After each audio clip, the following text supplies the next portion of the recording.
Next తో IT job పక్కా 5 lakhs challenge program లో చేరండి. కేవలం 100 రోజుల్లో జాబ్ తెచ్చుకోండి.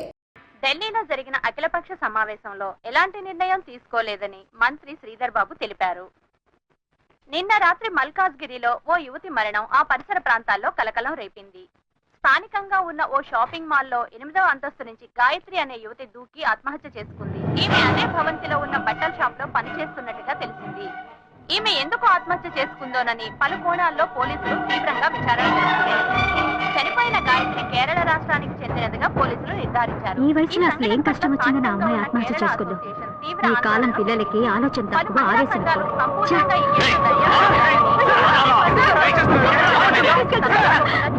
Order order order. మీ తరఫున వాదించడానికి లాయర్ ఎవరైనా ఉన్నారా? నేనే ఒక లాయర్ అవడం వల్ల కొన్ని విషయాలు నేను వాదిస్తేనే నేను మీకు క్లియర్ గా చెప్పగలను. అందువల్ల ఈ కేసులో నాకు నేనే వాదించుకోవడానికి you should kindly grant me permission your honour.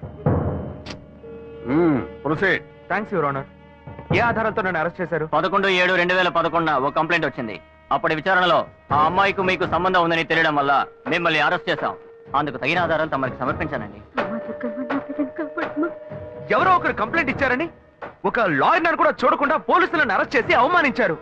మన న్యాయవాద వృత్తికి ఇది ఒక కళంకం. ఆ విధంగా నువ్వు మాట్లాడకూడదు. నీ మీద నేరం పడింది. మిగతా వాళ్ళని నీతో కలుపుకుని మాట్లాడకూడదు. నీ మీద కంప్లైంట్ ఇచ్చింది ఎవరో కాదు, నీ తోడబుట్టిన సొంత అన్న. గడచిన 25 సంవత్సరాలుగా ఒకే ఇంట్లో ఒకే కుటుంబంగా కలిసి జీవిస్తున్నారు. నీ అన్నే నీ మీద నేరారోపణ చేసినప్పుడు దాన్ని ఎలక్షన్ చేయడం కుదరదు. అందుకనే కోర్టు ఈ కేసుని స్పెషల్ గా టేకప్ చేసింది. మిస్టర్ శివ, ఏ ఆధారంతో తన మీద మీరు కంప్లైంట్ ఇచ్చారు? ఆ అమ్మాయి ఆత్మహత్య చేసుకోవడానికి ముందు ఆ రోజు రాత్రి నాతో మాట్లాడింది. అప్పుడు నేను వేరే టెన్షన్లో ఉన్నాను. ఆ అమ్మాయి ఎందుకు కోపంగా మాట్లాడిందో నేను కొంచెం కూడా ఆలోచించలేదు. ఆ అమ్మాయికి నాకు ఎటువంటి సంబంధం లేదు. ఇంతకుముందు ఆ అమ్మాయి నేను చూసింది కూడా లేదు. అప్పుడే ఆలోచించాను, ఒకవేళ నా తమ్ముడు అనుకుని నాతో మాట్లాడుంటుంది అని. వీడికి చాలా మంది అమ్మాయితో లింక్ ఉంది. ఆ అమ్మాయి చావుకి వీడే కారణమని నాకు సందేహం వచ్చింది. నేనే వీడిని కొట్టి చంపేస్తుండేవాడిని. కానీ వీళ్ళంటి ఎదవలకి మీరు వేసే శిక్ష అమ్మాయిల విషయాల్లో ఆడుకునే వాళ్ళకి ఒక భయాన్ని ఏర్పరుస్తుంది. అందుకే పోలీసులు కంప్లైంట్ ఇచ్చారు. మొదట్లో వాళ్ళు నమ్మలేదు. ఆ తర్వాత ఎంక్వైరీ చేసి ఆ అమ్మాయి ఇంట్లోంచి ఫోటోలు, వీడిచ్చిన గ్రీటింగ్ కార్డ్స్ దొరికిన తర్వాతే వీడిని అరెస్ట్ చేశారు. ఆ ఫోటో వల్లే దొరికిపోయానా? లేదు, ఒక చిన్న డౌట్ వచ్చి అడుగుతున్నాను. ఆ ఫోటోలో ఉండేది నేనే అయి ఉండాలా ఏంటి?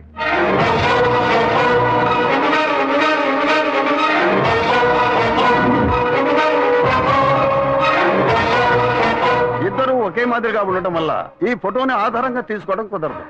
వర్కౌట్ అయిపోయింది. దొరికావురా. ఆ అమ్మాయి ఆఖరిసారిగా మీ సెల్కే ఫోన్ చేసింది. ఆమె కాల్ డైల్ నెంబర్ లో మీ నెంబర్ నమోదైంది. దీనికి మీరేం చెప్తారు? అయ్యుండదు సార్. నేను నిజాయితీ గల లాయర్ని. నాకు చాలా మంది క్లయింట్స్ ఉన్నారు. ఆ అమ్మాయికి ఉన్న సమస్యకి ఎవరినైనా ఐడియా అడుగుంటుంది, వాళ్ళు నా నెంబర్ ఇచ్చి ఉంటారు. నేను బిజీగా ఉండడం వల్ల ఆ అమ్మాయి ఫోన్ అటెండ్ చేసి ఉండను. అంత మాత్రం నేను నేరస్తున్నా అవుతానా సార్? ఇప్పుడు నేను మీకు ఫోన్ చేస్తాను, మీరు ఎత్తలేదు, నేను చస్తాను. నా చావుకు మీరే కారణం అవుతారా? అప్పుడు పోలీసులు మిమ్మల్ని కూడా అరెస్ట్ చేస్తారా? సార్, వీడు తప్పు చేసి లాయర్ తెలివితేటలతో కన్ఫ్యూజ్ చేసి తప్పించుకోవాలని చూస్తున్నాడు. అన్నయ్య, నా మీద నేరం మోపుతున్నావు. పర్వాలేదు, నేను నీ తమ్ముడిని. కానీ నా లాయర్ వృత్తిని మాత్రం తప్పుగా మాట్లాడద్దు. తర్వాత బార్ కౌన్సిల్ ఉన్న లాయర్స్ అందరూ నీ మీద కేసు పెడతారు. చెత్త నా కొడక. చూడండి, మీ ముందే ఎంత కోపడుతున్నాడు. Don't use unparliamentary words inside the court. ఏది మాట్లాడాలనుకున్నా ఎమోషన్ అవ్వకుండా, ఆవేశపడకుండా మాట్లాడండి. నా తోబుట్టు అయినందువల్ల ఈ కేసు తీసుకున్నామని చెప్పారు. మా ఇద్దరిని కన్నా పేరెంట్స్ ని పిలిచి అడగండి సార్. వాళ్ళని చెప్పనివ్వండి. ఆ తర్వాత నాకు ఉరిశిక్ష వేసినా ఆనందంగా స్వీకరిస్తాను. అయ్యా, నా బిడ్డలిద్దరూ దుర్మార్గులు కారండి. నా కడుపులో ఒకటిగా ఉన్నవాళ్ళు ఇప్పుడు పాము ముంగేసేలా తెగ కొట్లాడుకుంటున్నారు. చిన్నతనం నుంచి చిన్నాన్ని చూస్తే పెద్దవాడికి అస్సలు పడదు. ఇంట్లో కొట్లాడుకుంటుంటే మేం విడదీస్తుంటాం. ఇప్పుడు కోర్టు దాకా వచ్చారు. నా బిడ్డ ఏ తప్పు చేయలేదండి. పెద్దోడు ఎందుకు ఇలా చేశాడో తెలీదు. అయ్యా, మీరే వాడికి కొంచెం బుద్ధి చెప్పి పంపించండి. ఒకరోకే. నెక్స్ట్. అయ్యా నమస్కారం. అయ్యా, తమ్ముడికో కష్టం వస్తే వాడిని కాపాడడానికి ఎక్కడైనా అన్నే ముందుంటాడు. ఇక్కడ ఏంటంటే ఎవడో చేసిన తప్పుకి తమ్ముడిని వీడు తీసుకొచ్చి కోర్టులో నిలబెట్టాడు. ఈ లోకంలో ఇది ఎక్కడైనా జరుగుతుందా? మంచి పాయింటే బయటికి లాగాడే. పేషగ్గా ఈయనే మన అసిస్టెంట్ గా పెట్టుకుందా?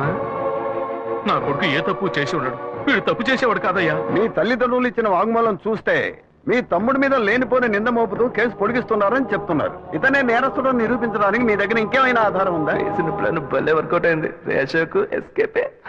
ఉన్న నిజమేదో మీతో చెప్పేశాను, ఇక చెప్పడానికి ఏం లేదు. కానీ ఆ రోజు అమ్మాయితో మాట్లాడినప్పుడు ఏదో మనసుపరంగా మాత్రమే బాధపడ్డట్టుగా అనిపించలేదు, శారీరకంగా కూడా బాధపడి ఉండాలి. ఆ అమ్మాయి పోస్ట్మార్టం రిపోర్ట్ మీ దగ్గర ఉంది. వీడికి DNA టెస్ట్ చేయండి. వీడు మంచోడో చెడ్డోడో మీకు తెలుస్తుంది, ఈ లోకానికి తెలుస్తుంది. మళ్ళీ ఇరికించావు కదరా. వీడి అన్ని చెప్పేస్తున్నాడు చూడండి. శివ చెప్పిన విషయాన్ని కోర్టు ఆమోదించి నేరం మోపబడ్డ అశోక్ కుమార్ కి DNA టెస్ట్ చేయించి ఆ రిపోర్టు కోర్టుకు సమర్పించేలా చూడాలని, అంతవరకు అశోక్ కుమార్ విన్నపాన్ని అంగీకరించి అతన్ని కండిషనల్ జామీనుపై విడుదల చేసేందుకు ఈ కోర్టు ఉత్తర్వులు ఇస్తోంది. This court is urgent.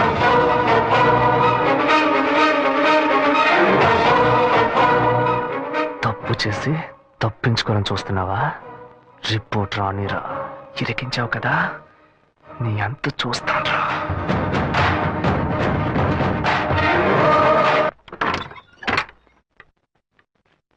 ఆగరా అక్కడే. తోట పుట్టిన పోలీసులకు పట్టించి కోర్టు బోన్లో నిలబెట్టి కుటుంబం మర్యాద మంట కలిపి ఇక్కడికి ఎందుకు వచ్చావరా? మన మధ్య బంధమే లేదు, పోరా బయట. వెంకటాచలం, అది నువ్వు చెప్పకూడదు, చచ్చిపోయిన మీ బాబు వచ్చి చెప్పాను. ఎందుకంటే ఆయన సంపాదించుకోండి ఇల్లు ఇది. లేయ్. రేయ్, కన్న తండ్రినే పేరు పెట్టి పిలుస్తాను. పెద్ద రౌడీ. ఏయ్ మహాలక్ష్మి, నువ్వు సైలెంట్ గా ఉండు. ఏయ్, ఆపరా. ఏయ్, నువ్వు ఆపోయా, ఏయ్, నేను చూస్తూనే ఉన్నాను. కోర్టులో అందరూ వాడి సపోర్ట్ గా సాక్ష్యం చెప్పారు. చేస్తున్నాడు? ఏదో వాడు మంచి వాడనట్టు, నేను చెడ్డవాడనట్టు ఏమనుకుంటారయ్యా? వచ్చారు చూడు నీ పుత్ర రత్నం, ఏం అవతారంలో వచ్చాడు చూడు. వాడిని నమ్ముతారంటయ్యా? రేయ్, వాడేం చేస్తాడ్రా? ఒక పగవాడిన సొంత అన్నయ్య ఇలా చేస్తే వాడి మనసు ఎలా తట్టుకుంటుంది? పిచ్చ డైలాగ్ అందించాడు. నిజమే నాన్న, నిజమే. నేను ఫుల్ గా తాగాను. నా మొహం చూడండి నాన్న, ఎప్పుడు పాలు మాత్రమే తాగి నేను ఇప్పుడు బ్రాంతి తాగానంటే మనసు తట్టుకోలేకపోతుంది. బయట మనిషి అయినా పర్లేదు నాన్న, తోడు పుట్టిన అన్నయ్య ఇలా కక్ష కడితే మన ఇంటికి రావడానికి నాకు మనసు పట్టలేదు. మిమ్మల్ని అన్నయ్యని వదిలేసి నేను ఎక్కడికి వెళ్తాను నాన్న? తెలివి తక్కువడా? అంతా నీ వల్లేరా? అన్నయ్య తిట్టకండి నాన్న, తిట్టకండి. ఆయన చాలా మంచోడు, నీతిపరుడు. రే చాలు ముయ్యరా. రేయ్, ఆపరా. వాడు చెప్పేదంతా నిజమే. వాడు మన మీద ఎంత ప్రేమ చూపిస్తున్నాడు చూడు. కానీ నువ్వు నావి ఈ కుటుంబంలో వంటదివే. నీ వల్ల మాకెప్పటికీ సుఖం లేదురా. ఏమయ్యా, వాడొక్కడే జైలుకి వెళ్ళి గంజి తాగుతాడు అనుకున్నాను, కానీ మీరు వాడికిచ్చే సపోర్ట్ చూస్తుంటే కుటుంబంతో సహా వెళ్ళేట్టున్నారు. ఏ బాను, నువ్వు ఈ గుంపుతో కలవకు, దూరంగా ఉండు. రేయ్, తీర్పు ఇంకా రాలేదురా, నువ్వు బెయిల్లోనే వచ్చావు. తీర్పు రాని అప్పుడుందిరా నీకు స్పాట్. నువ్వు బెటర్ పెట్టేది స్పాట్. నాకు నువ్వు పెడతావో నేను నీకు పెడతానో చూద్దాం. పోర్రా. బాబు, మీతో కొంచెం మాట్లాడాలి. అదే నీ కూతురంతా మాట్లాడిందిగా, ఇప్పుడు నువ్వు కొత్తగా ఏం మాట్లాడతావు? తోడబుట్టిన తమ్ముడే తప్పు చేసినా తప్పు అని చెప్పి కోర్టు బోన్లో నిలబెట్టారు. అలాంటప్పుడు మిమ్మల్ని ఎవరు తప్పు పడతారు? మా అమ్మాయి మీరు మాట్లాడుకోవడం లేదని నాకు తెలుసు. మా అమ్మాయి మీ దగ్గరకు వచ్చి ఏం చెప్పిందో మాకు తెలియదు, కానీ తను మాతో ఏం చెప్పిందో తెలుసా? ఇక్కడికి ఎందుకు వచ్చాడు ఆ రౌడీ? వాడిని బతవాలనుకుంటున్నావు? అమ్మా, నువ్వు శివ గురించి తప్పుగా మాట్లాడుకో. నువ్వు నాకెంత ముఖ్యమో తను కూడా అంతే. ఓ, అప్పుడు నీకు మాకన్నా ఆ చేపలోడే ముఖ్యమైపోయాడా? అతను చేపల మార్కెట్కి వెళ్ళింది నా వల్లే.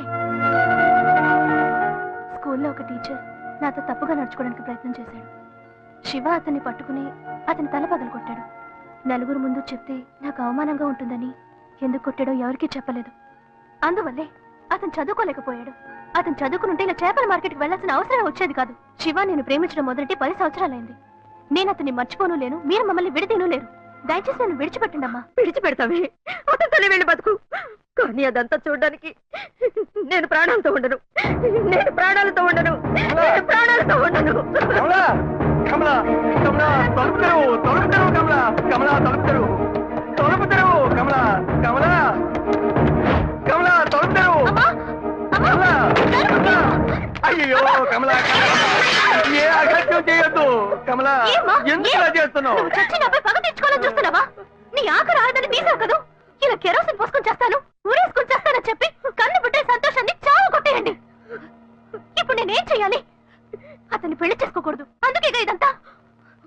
నువ్వు చావద్దు, బాగా బతుకు. నేను నిర్ణయించుకున్నాను. అతనితో కలిసి బతికేదే జీవితం కాదు. అతన్ని తలుచుకుని బతుకుతూ నేను చచ్చిపోతాను. నేను ఇంక శివాని డిస్టర్బ్ చేయను, అతను కూడా మిమ్మల్ని డిస్టర్బ్ చేయడు. కానీ ఒక్కటి, నువ్వు నన్ను వాణ్ణి చేసుకో వీణి చేసుకో అని చెప్పావో నువ్వు చావు, నువ్వు చావు.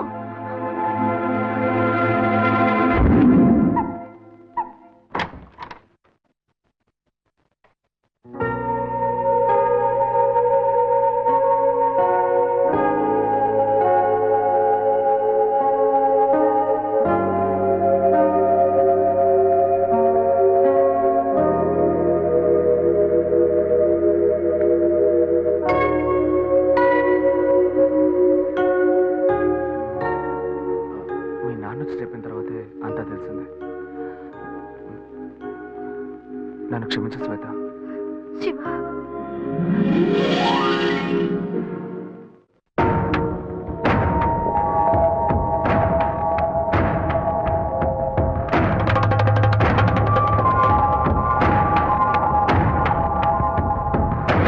ఇండియన్ క్రిమినల్ చట్టం 1973 మరియు ఇండియన్ సాక్ష్య చట్టం 1972 ప్రకారం ప్రాథమిక సాక్షుల రికార్డులు పరిశీలించిన పిదప ఈ కోర్టులో నేరం మోపబడిన శ్రీ అశోక్ కుమార్ అనబడే వ్యక్తికి వ్యతిరేకంగా నిర్వహించబడ్డ DNA టెస్ట్ ఫలితాలు మరియు సంఘటన యొక్క సాధ్యాసాధ్యాలు అతనికి అనుకూలంగా ఉండటం వల్ల కుమార్ గాయత్రి మరణానికి తనకు ఏ విధమైన సంబంధం లేదని నిర్ణయించి ఈ కోర్టు అతన్ని నిరపరాధిగా విడుదల చేయడమైనది.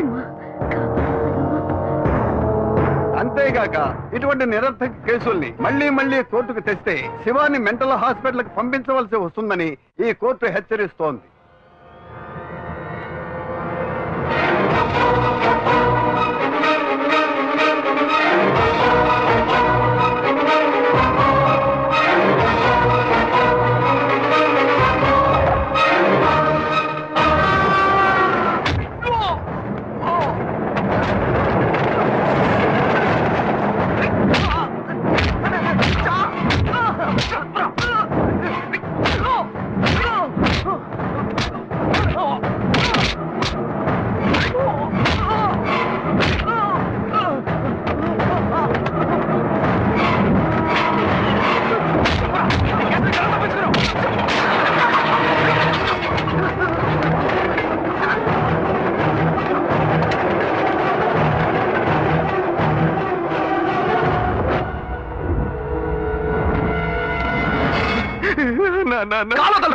మీరంతా ఎలా తప్పించుకుంటున్నారా?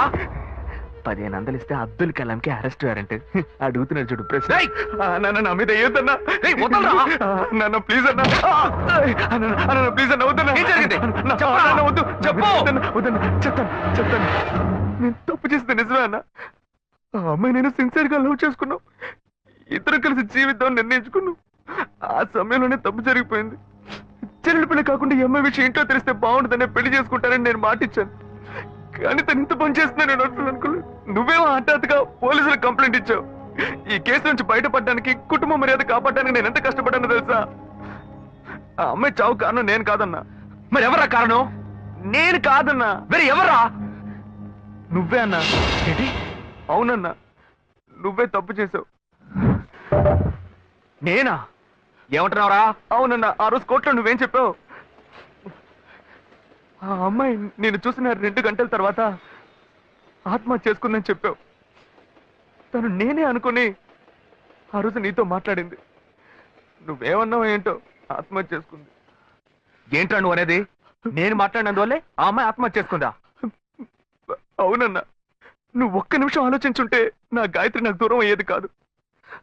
దాని గురించి ఒక్క మాటనే నన్ను అడిగావా? ఎందుకు అడగలేదు? నీ ముక్కోపం, తొందరపడతాను అవే తన్ని చంపేశాయి. నువ్వు చెప్పేదంతా చాలా కన్ఫ్యూజన్ గా ఉంది. నన్ను మోసం చేయాలని ప్రయత్నిస్తున్నావు నాకు తెలిసిందనుకో, చంపేస్తాను. జాగ్రత్త. నీకు నేనేరా యమ్ముణ్ణి. అన్నయ్య, నేనెందుకు నిన్ను మోసం చేయాలి? నువ్వు ఆ అమ్మాయిని తలుచుకుంటూ జీవిస్తానని చెప్పావు. ఇంకో అమ్మాయితో నేను ఎక్కడైనా చూశాను, తోలు తీస్తా. అన్నయ్య, గాయత్రిని మర్చిపోయి ఇంకో అమ్మాయితోనా?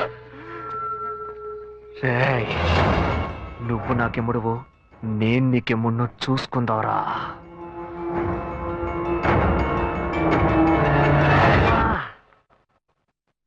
చెప్పినట్టు మర్యాదగా నువ్వు నా మాట వినుంటే పోలీస్ స్టేషన్ హాస్పిటల్ అని ఇలా తిరగాల్సిన అవసరం ఉండేదా? గమ్మునుండ్రా, నేను ఇప్పుడే ఆ టెన్షన్ నుంచి బయటపడుతున్నాను. బ్లడ్ అంతా క్లాట్ అయిపోయింది.